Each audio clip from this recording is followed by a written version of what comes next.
नहार का फैसला परिवार के लिए सदमे से कम नहीं। वो सबको एक कमरे में बंद कर देता है और धमकी देता है, अगर किसी ने उसकी और सुकून की शादी रोकी तो सबको जला देगा।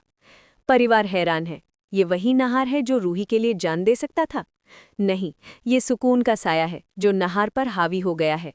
घर वाले समझाने की कोशिश करते हैं, पर नहार किसी की नहीं सुनता। तभी रूही वहां पहुंचती है। सुकून मुस्कुराते हुए कहती है, नहार मुझसे शादी करना चाहता है। लेकिन अब रूही को सच पता चल चुका है। पड़ोसन की चेतावनी, बाबा की सलाह, पुराने घर का रहस्य। सुकून कोई इंसान नहीं बल्कि एक भटकती आत्मा है जो बदला लेने आई है। रूही हिम्मत जुटाती है। वो नहार के सामने जाती है और कहती है, नहार जी, मैं आपकी पत्नी हूँ। अगर आपको सुकून से शादी करनी है तो पहले मुझे जलाना होगा। और वो नहार के हाथ में माचिस थमा देती है। ये रूही का आखिरी दाव है। नहार के हाथ कांपते हैं। उसके दिमाग में पुरानी यादें आती हैं, रूही के साथ बिताए पल, शादी की कस्में। सुकून ये देख घबरा जाती है। उसका वशीकरण कमजोर पड़ने लगा है। सुकून तुरंत नहार को फिर से अपने काबू में कर लेती है। नहार रूही को धक्का दे देता है और कहता है, मैं आज इसी वक्त सुकून से शादी करूंगा। रूही हारी नहीं है। बाबा की सलाह याद है, बुराई की आंखों में आंखें डालकर ललकारना है। रूही सुकून के सामने जाती है और कहती है, तुम्हारे पति ने तुम पर अत्याचार किया, मैं मानती हूं, लेकिन मेरी क्या गलती? मैं तुम्हें मोक्ष दिलवाऊंगी। सुकून गुस्से में कहती है, तुम मेरा कुछ नहीं बिगाड़ पाओगी, नहार मेरा है।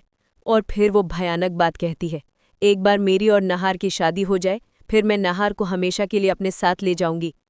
रूही को झटका लगता है। सुकून नहार को मार देगी, मौत की दुनिया में ले जाना चाहती है। रूही फिर कोशिश करती है। कुछ पलों के लिए नहार सुकून के वश से निकलता है, लेकिन सुकून बर्दाश्त नहीं कर पाती। वो अपने असली रूप में आ जाती है। लाल आंखें, हाथों में आग। वो धमकी देती है, अगर रूही बीच में आई तो पूरे परिवार को जला देगी। सुकून अपनी पूरी ताकत दिखाती है। वो रूही को गिरा देती है, फिर नहार को मांग की डब्बी और मंगलसूत्र देती है। नहार सुकून के वश में, रूही के सामने, पूरे परिवार के सामने सुकून की मांग भर देता है और मंगलसूत्र पहना देता है। रूही का दिल टूट जाता है। आंखों में आंसू है, पर वो रोती नहीं, क्योंकि ये लड़ाई अभी खत्म नहीं हुई। सुकून खुशी से हंसती है, अब नहार मेरा है, जल्द ही मैं नहार को हमेशा के लिए अपने साथ ले जाऊंगी। परिवार हताश है। दादी रो रही हैं, पापा गुस्से में पर बेबस है, अवनी और नील सदमे में है। रूही फैसला कर लेती है, उसे बाबा के पास जाना होगा। वो चुपचाप घर से निकल जाती है। घंटों ढूंढने के बाद बाबा मिल जाते हैं। रूही बाबा के पैरों में गिरकर रोती हुई कहती है, बाबा, सुकून एक आत्मा है। उसने मेरे पति को अपने वश में कर लिया। आज उसने मेरे पति से शादी कर ली। अब वो मेरे पति को मार देगी। कृपया मेरी मदद करे। बाबा कहते हैं, बेटी, मुझे पता था तुम आओगी। सुकून को खत्म करना आसान नहीं, वो बहुत शक्तिशाली आत्मा है। उसने अपनी शक्तियों को एक चीज में बांध रखा है। रूही पूछती है, कौन सी चीज? बाबा कहते हैं, वो पेंटिंग जो तुमने बनाई थी।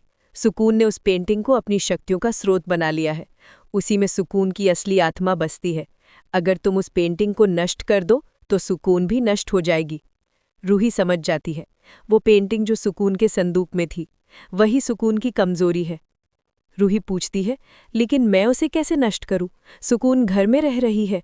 बाबा मुस्कुराते हैं, तुम्हें सुकून के सामने जाना होगा, उससे लड़ना होगा, पेंटिंग छीननी होगी, और जब तुम उसे छीन लो तो पवित्र अग्नि में जलाना होगा, हवन की अग्नि में।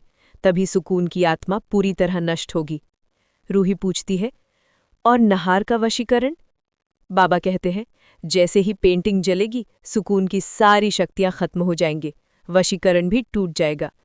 रूही को उम्मीद की किरण दिखती है। वो बाबा के पैर छूती है। बाबा आशीर्वाद देते हैं, जाओ बेटी, अपने पति को बचाओ।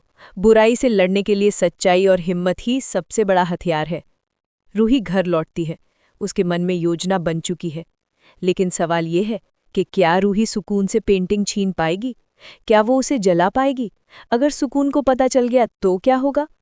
क्या रूही अपने प्यार को बचा पाएगी, या सुकून नहार को हमेशा के लिए अपने साथ ले जाएगी?